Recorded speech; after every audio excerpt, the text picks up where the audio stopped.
Let's talk about it. Talk about it. Talk about it. Talk about it. So the topic is stop being the go-to person for people you can't go to. With that, what does that sound? Bars. What does that sound like to you? Bars. That sounds like shots fired. Like you're talking about me. No. No. Wait a minute. I feel like I feel like it just went left. No. Sorry, we sipping Ooh. this episode. Got my little cocktail. No, I think take my bracelets off. Stop being the go-to person for people that you can't go to. That's what you said? Yes. I think it's true. I think it's the only way. Doing that is the only way to protect yourself. Yeah. And doing that is the only way to. Somebody call your name? No, I'm just. You alright? We have a vent. Nah, I'm just listening to the damn. Sorry. All the bugs hit the vent because we in the daggone. No, go ahead. Our bad. We are back in the garage, people. The garage / studio / workshop. No, I think it's the only way to protect yourself. It's the only way to, I think, stay happy and not be bogged down or weighed down by disappointment in other people. If you start having that kind of mindset, then people can't disappoint you. I guess if you take it to a broader stance and take a celebrity, take Snoop, take Dr. Dre, take a celebrity, how they would just have a bunch like this big entourage, and everybody comes to them because they're the person. Yeah. Because they have the money right now, Yeah. Or how all those people are going to MC Hammer back in the day. Yeah. MC Hammer had 50 dancers. He had this big entourage, and he's paying all these people. But once he was unable to do so, all those people disappeared. Yeah. It's like, damn, who can I go to for emotional support? When I need it. He had nobody but his wife. But it's like, damn, like, all you people, I had 50, 60, 70 people. I couldn't go to none of you guys and be like, hey, I'm fucking struggling. Like, damn. Yeah. Like, I, for one, I would say I struggle with that a lot. Like, not, like, I don't know how to turn, I'm learning lately and recently in the last, like, I would say 6 to 12 months. I'm learning how to turn it off. Like, I'm learning how to not always be that person. Because I, pride myself on being resourceful. Yeah. That's just how I was raised, to always be prepared. In work, I'm a resource for a lot of people. So, and that's part of my job is to be resourceful. So, it's kind of hard to turn it off. But I think I'm starting to learn that if I don't turn it off and pick and choose who I'm that go-to person for, I am left with being let down by those people. Yeah. Or I'm also realizing that it's not like they're letting me down on purpose. It's like I'm putting myself in that position because to be let down because I put this expectation on myself. So it's like the expectation of delivering, the expectation of being that person that's always asked, and I have to be okay with not being that person. Yeah. And then they'll just figure it out because it's kind of like when someone borrows money. If I can't give you the money, you'll just figure it out, right? Like if I don't have it, I don't have it. Yeah. If I had it, I'd give it to you. That's just the kind of friend I am. But if I don't have it, I can't be mad about that and be like beat myself up because, oh, my friend asked me for money and I don't have it. It's like, well, guess what? They're an adult too, and they'll figure it out. It's kind of like it's kind of like me and my uncle's relationship. this man is always asking me for something. I never really have to ask him for anything. But, like, I don't know. It's always I need this, I need that. Like, he's always coming to me. Or, better yet, coming to the family. Not just me. He's coming to everybody else for support, but he's never able to give support. Yeah. Like, ever. You know. You're like, you could take. Like, take. everything, not all money in, just everything in. Yeah. But he's never able to give anything out. It's just bizarre to me, like. And it's draining. Yeah. Yeah. That's what the bottom line is to the topic. Like, you're gonna become drained emotionally and whatever else from people always asking you and taking from you. Yeah. And you're the given person, obviously, but you have to start saying no. Yeah. Which leads to your thing, which is what was your thing that you said the other day?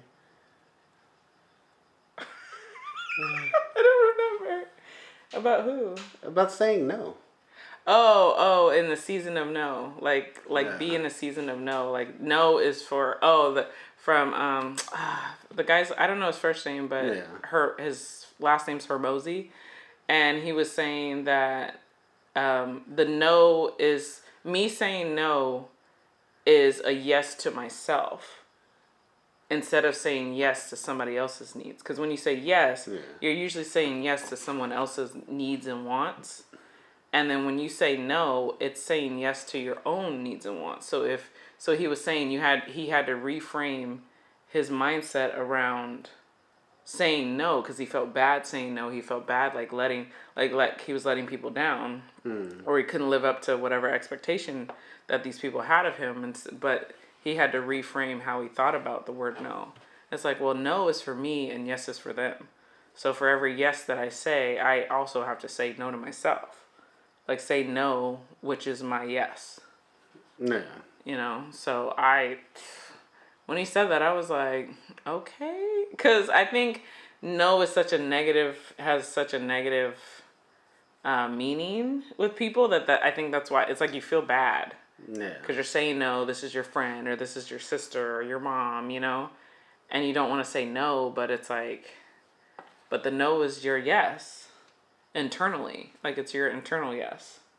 And even I heard Steve Harvey say that. He was like, people would, when I first started on my fame or whatever, people would call me and my reaction was, hey, what would you do if you weren't able to call me? Like, what is your plan B? If I wasn't here, you would have another option, right? Yeah. And they'll be like, yeah. He was like, okay, well, do that option first, and then come back to me. Like, don't make me your first option. Do the second option first, and then come back to me. Like, the make first your one, plan B or plan A. Yeah. Because if plan A is me, then no. That's the answer. Like, right. Because your plan A is always going to involve me giving you some money. Yeah, like it's almost like your plan A is not work. You're not earning it. No. And it's like you're never... Well, hell, you're never gonna really, because you're just gonna come to me the next time something happens. Like, yeah, and I don't understand people that want to either like borrow money or always like asking for favors, but you didn't put in any work to earn it. You know, like you don't have any, like, I call it people equity, which is like, like you don't have a bridge to cross with me, but yet you want to call me out of the blue and ask me for money. Or like I get DMs from people sometimes on Facebook. Hey, can you help me out? Or, hey, my kids this. And I'm like, it's a fundraiser. I mean, what, like a fundraiser is not a necessity, first of all. So no, I'm not going to contribute. But like when I see people's stuff and they're doing fundraisers, if I have the disposable income, I would donate. But it's like, if I didn't participate in your kid's fundraiser, it's because I don't have the money, or the fundraiser's not offering something that is useful to me. Like, what am I gonna do buying some golf tickets? I don't play golf. Yeah. Great. Like I don't got disposable income like that. Like, so it's just like, I'm not going to just buy into what you're offering because you know me and I know you, but like by name or like we went to high school. Like you gotta, like, to me, you have to earn it because I feel like also it's more fulfilling if you earn it. Yeah. Like, I mean, shit. Like, look at the Girl Scouts. How they be sitting in front of them grocery stores? They earning their little thing. You know what I mean? That's a whole nother like hustle in itself. But you know what I mean? Like they do that because it's like they have to put in the work to earn whatever rewards or they're getting from selling so many boxes. Yeah. You got to put in the work. Go door to door. Stand in front of the grocery store. Like something. Check out this story. Paul Mooney was talking about an old story about Red Fox. He was like, Red Fox had this club, and the authorities, FBI, whoever, they were trying to take the club from him. Yeah. Pretty much to pay taxes. So what did Red Fox do? Red Fox was like, oh my God, he called Sammy Davis Jr. They're trying to take my club from me, Sammy. And he was going off. So Sammy turned around and talked to the guys in the Rat Pack. The Rat Pack threw in money along with Sammy. They all threw money in so he could take the money down there, pay off the taxes, and keep his club. Yeah. This crazy son of a gun, he takes the money and then that's it. He never paid the taxes. And so they were just like, bro, you don't come talk to me no more. Yeah. Like, you over here. Come on, Red. Oh my God. What the fuck? They were like, dude, like, stop being this person. Stop being the go-to person. Like, they were the go-to people at that time because the Rat Pack back then they was number one. Yeah. So they had the money. Yeah. And he knew it, obviously. And he knew it, yeah. Yeah.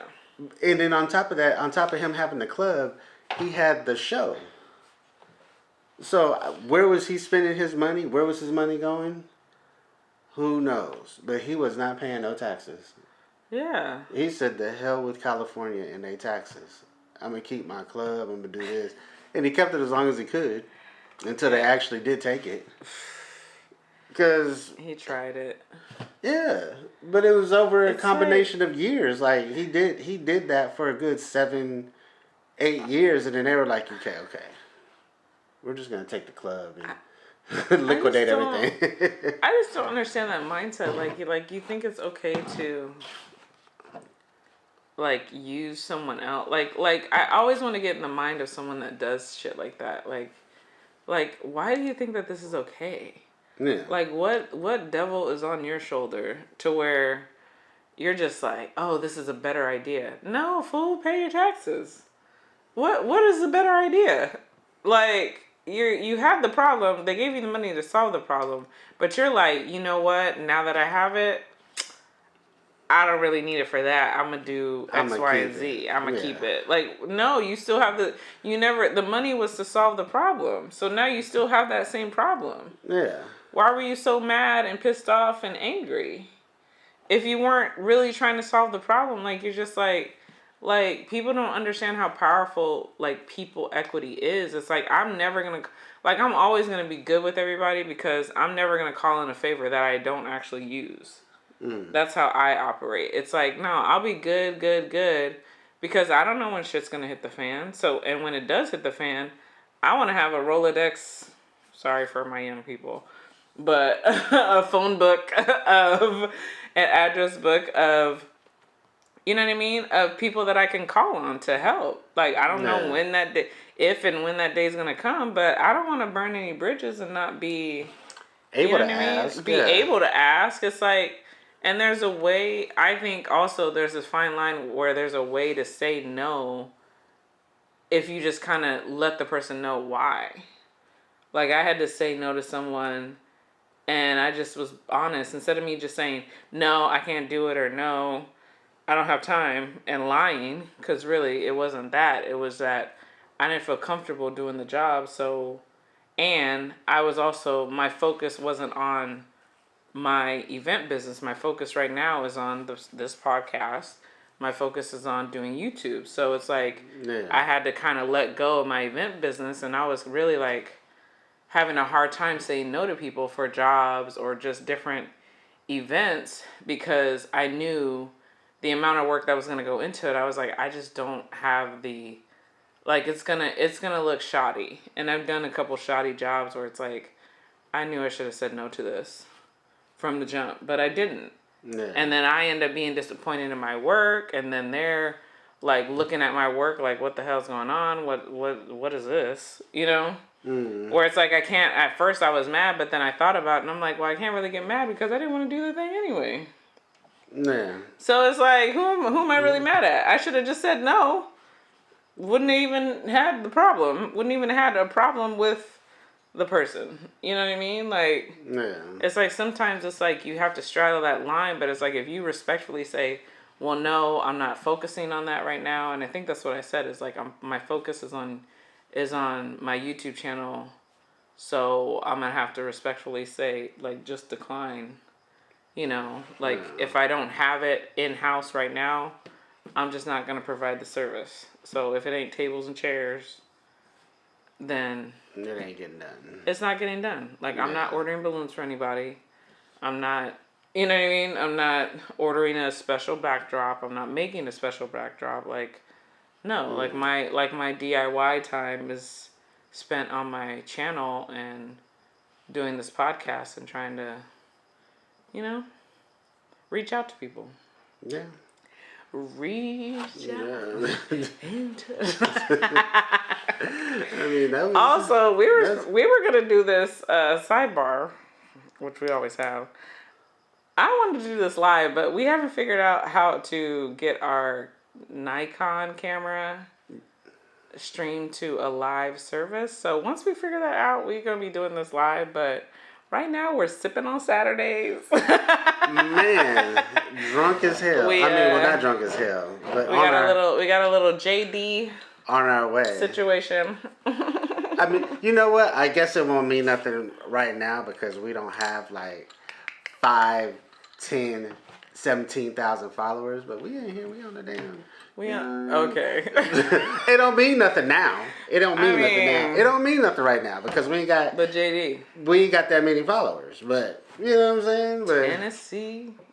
It'll probably be a problem once the zeros start. I mean, I don't even. You know, just can y'all invite us to the factory so I can see? I'm a nerd like that. I want to see how stuff gets made. Like I want to see how the whiskey gets made. You know what? I wouldn't mind. And then get a free bottle. Yeah, I wouldn't mind. Like a real aged. I would need to be in there by 9 a.m. and out by at least 2. Because I've been through Tennessee. Mm-hmm. No. Oh. It's not a, oh, well, let's get a hotel down the street. It's not one of those situations. Well, maybe they could put us in a town over or something. Maybe we can be in Kentucky. Or is that worse? I don't know. That's about as daggone worse. Oh, what's south of Tennessee? No, Missouri's that way. Damn, what is south of Texas? Tennessee? No, Georgia? Georgia. We'll just go to Georgia. I'm talking like it's happened. It's happening. Like we've already been invited. I mean, all I know is when I pulled through there in the truck, I was like, yeah, this way, 5 miles. That's, you know, because they have signs out. Mm-hmm. Jack Daniels, this way. Oh. Like, no, for real, they have it. Oh. You driving through Jack Daniels this way. That's nice. So I was like, Jack Daniels, 5 miles this way. Oh, okay. But then it also says up underneath it, just to let you know, this is a dry county. So you will not find any liquor stores in the county and the surrounding counties around that county that sell alcohol. I am so beside, like, No. Play that back for the people in the nosebleeds. So, where you see the Tennessee sign saying, or the Jack Daniels sign saying this way for JD. So okay, say this is the Jack Daniels factory. Okay. In that county. Mm-hmm. It's a dry county. And all the counties that are surrounding it, that touch this county, are dry counties. So if you live on the outside, you could drive in and go, but you can't, yeah. Can you buy These from people, the factory? No. These people in here and in the surrounding ones, they have to drive outside their county to the other surrounding counties to get liquor. You can't buy it where Jack Daniels is from. They made it a dry county. But did they do that on purpose because of who they are? Yeah. Dang, that's a play right there. I'm sorry. Because that county... Imagine how much power that is. Well, no, that county is so small that they literally employ everybody in the county. Yo. So they pretty much said, I don't want any of my employees drunk. Yeah. And the surrounding counties also have some people trickle in. What? Yeah. Guys. Like you would think that county is huge as shit, but it's not. Huh. It's in the middle of the damn state. Like, I mean, kudos to them on the business model, because I get it. Yeah. I get it. It's like, I guess to anyone selling drugs, because alcohol is a drug. Technically. You wouldn't want your employees using it. So I gotta get that. Like, and it's kind of it's a good play on marketing wise, because it's like. Now, from the outside looking in, this is what I know. From the outside looking in, I can't tell you for a fact that they don't have something for their employees to buy, though. Right, like I want that, like. You know what I mean? I can't tell you that because there has to be a company store, because Jack Daniel has all their own stuff. Right. Meaning they have their own trucks. Like, you're not going to find one of me driving in there. Or like the surplus, like, hey, we're not producing this anymore, so we're just going to give it out as a Christmas bonus. Yeah. Limited edition. Orange whiskey. Something like stupid, some bizarre flavor that they were just like, yeah, this shit's whack, so we're just going to give it away to our employees. But see, that's the exclusiveness of that. That's why I would want to go. Like, I want to, like, part of me, when I'm, I have enough money to just travel. That's what I want to do as far as United States goes, is visit, like, factories and get, like, exclusive shit that you're only going to get if you go to the factory. Yeah. Like, that's just, like, it's nerdy, but I like history, so. Or, like, did I tell you about the Petco in Pennsylvania? Like the park, or like a no, the Petco, the store. The what do you call it? The warehouse. Oh. Mm-hmm. Where all the trucks go. Yeah. On the side of the freeway, off the 76. Side of the freeway, they have this big. Oh, we're hiring. Da, da, da. And I'm looking. I was like, they're hiring. I was like, hold on. Does that say $30 an hour? Damn, I might need to move to Pennsylvania. They pay their people $30 an hour, but just like Jack Daniels, everybody in that county works there. So it's kind of like not worth it. I'm sorry. Yeah, I pay you $30 an hour, but who's down at the grocery store? Grandma and Grandpa? Yeah, like with Susan and fucking. Like there's like everybody works here. Some broad named Blythe behind the counter. Oh my god. Blythe. Where'd you get that word from? Oh that's a name. That's a real name. That's a county in California. I thought it was a city. Whatever, city. Either way, Blythe is a very like churchy name. Blythe. Blythe. Wow. Yeah. Odessa. That's country. Oh yeah, that was my grandma's name, Odessa. Oh. What else? What else can we say about? They had Odessa, Texas. That tripped me out. I don't know. Yeah, I mean, that was play banjos there. That was pretty much. That's pretty much my thing on. Oh my god, that was pretty much my thing on being the go-to person, because it's like you. It's not healthy. Yeah, you have to stop being the person who everyone leeches off of. Because once you have no more, it's like a bucket of chicken, I guess. You know, Yeah. you bought a bucket of chicken for yourself. You bought a 10-piece. That sounds good right now. And now here comes your damn neighbors or whomever. And now you only got 1 piece left. And now you're still hungry. You know, like... I'm still thinking about that chicken from the baby shower. Oh, my God. That just made me think about the chicken. I should have taken the chicken home.